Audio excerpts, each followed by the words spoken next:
guys, and welcome to my 32-week bump date. I cannot believe that we only have 8 weeks left to go before this little guy comes.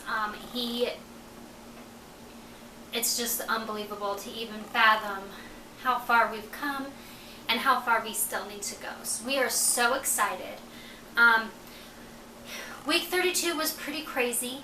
It started out with a trip to labor and delivery because I thought that my water had broken. I had not been feeling very good all day long, and when I went to pick my husband up from work because I had needed the car that day, I was walking around the store and I thought that I had peed my pants. But I had just gone to the bathroom, so it didn't really make sense as to why that would have happened. But it was just a warm gush of fluid that kind of, by the time we got home, was just slowly leaking down my leg. And we weren't going to go to labor and delivery at first, but then I started having contractions that were very consistently every 5 minutes apart. So we went to labor and delivery. They did check me out. Everything looked great. They did do the GBS test, just in case I was in labor, that they kind of knew what to do with that.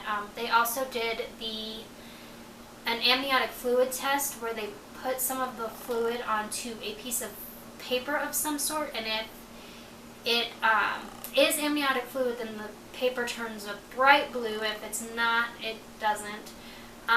That test did come back inconclusive, which I get a lot of questions on. Well, how does that test come back inconclusive? Well, the reason is because part of the strip did turn blue, but it was a lighter color of blue than what they were looking for, and part of it stayed the same kind of yellowish color that it was.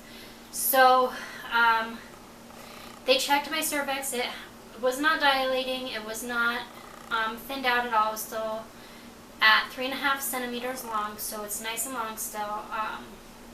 And so they just kind of sent me home with instructions to come back if it got worse or anything like that. So, but everything else checked out fine. They did noticeably see that I am having contractions though, so we're just kind of going with the flow on that one. Symptom-wise, there was a lot of symptoms in week 32.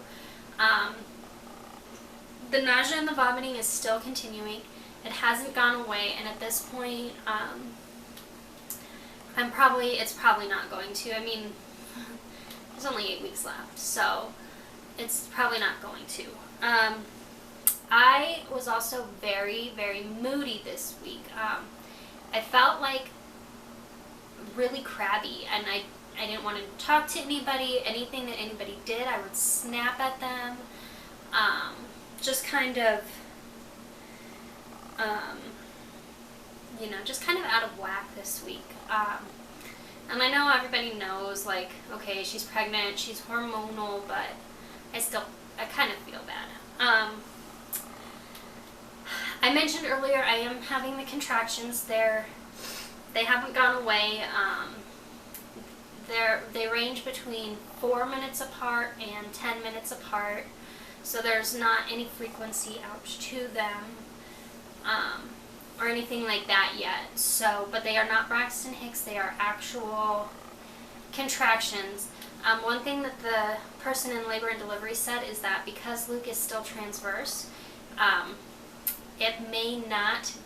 the contractions may not be changing my cervix at all, because there's not the baby pushing down on the cervix to get it to start dilating and effacing and all of that stuff. So that's the good news, is that because he is transverse, it's kind of keeping him in there a little bit longer. Bladder control, there is none. It literally, I pee constantly, and if I'm not anywhere near a toilet, then the chances are is that I'm gonna pee in my pants. And it sucks, and it's disgusting, and it's embarrassing, but I mean, there's really not much that I can do as far as it goes because of all of the other pelvic pain problems that I do have. You know, it's just a matter of a weak pelvic floor and not having any control of that. So something that is definitely new this week is that when I wake up in the mornings, my nipples are kind of damp and it feels like I slept on a wet washcloth or something. Not on the sheets or anything, just on my nipples. So I'm thinking that the colostrum is kind of starting to flow a little bit more, which makes me so excited because if we do have Luke early, I know kind of, you know, my body is producing the stuff that he needs to survive. It could also just be sweat, I don't know. But my nipples are definitely wet when I wake up.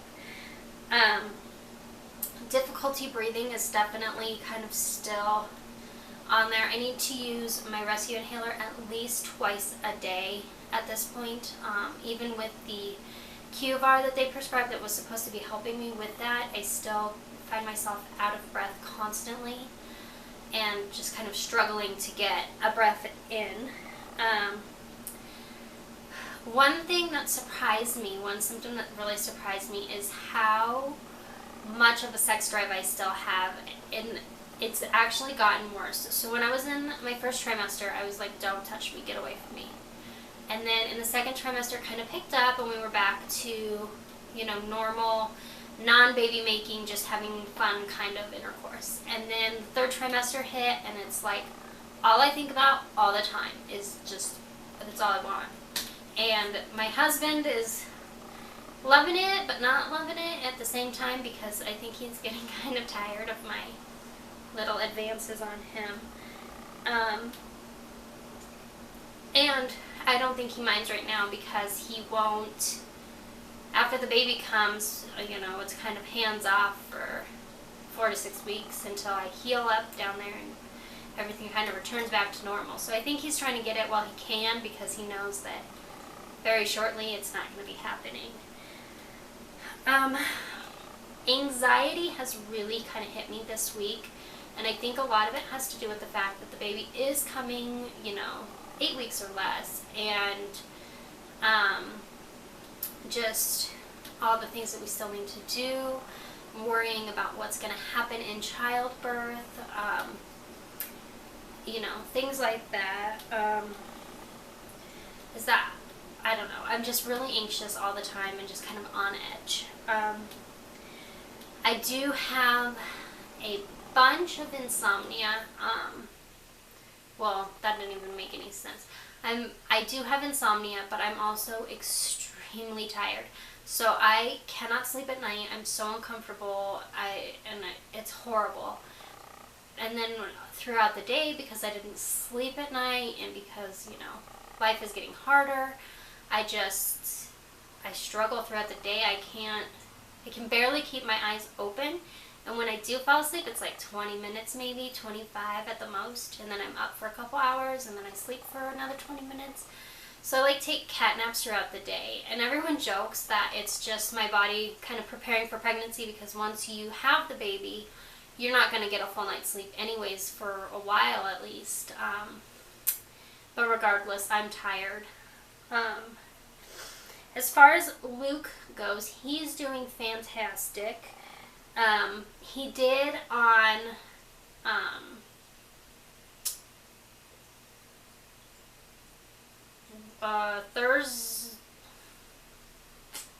Friday, he was able to flip to the breech position, which I felt him do.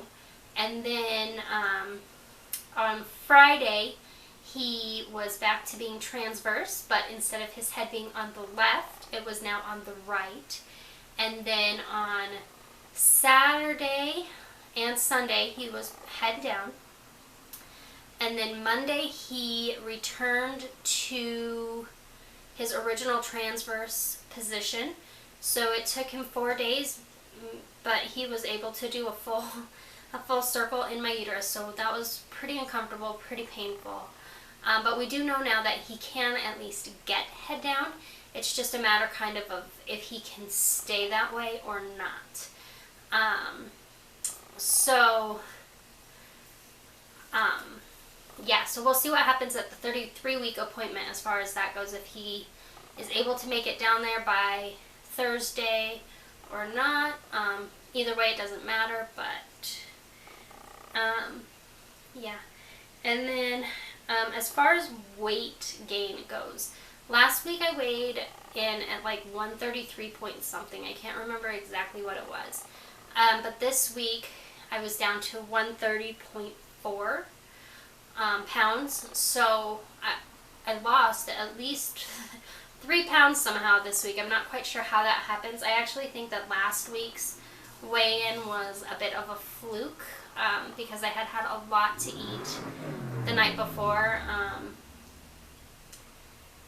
and like literally until like 2 or 3 o'clock in the morning, and so I think that a lot of food was still kind of in me and still settling.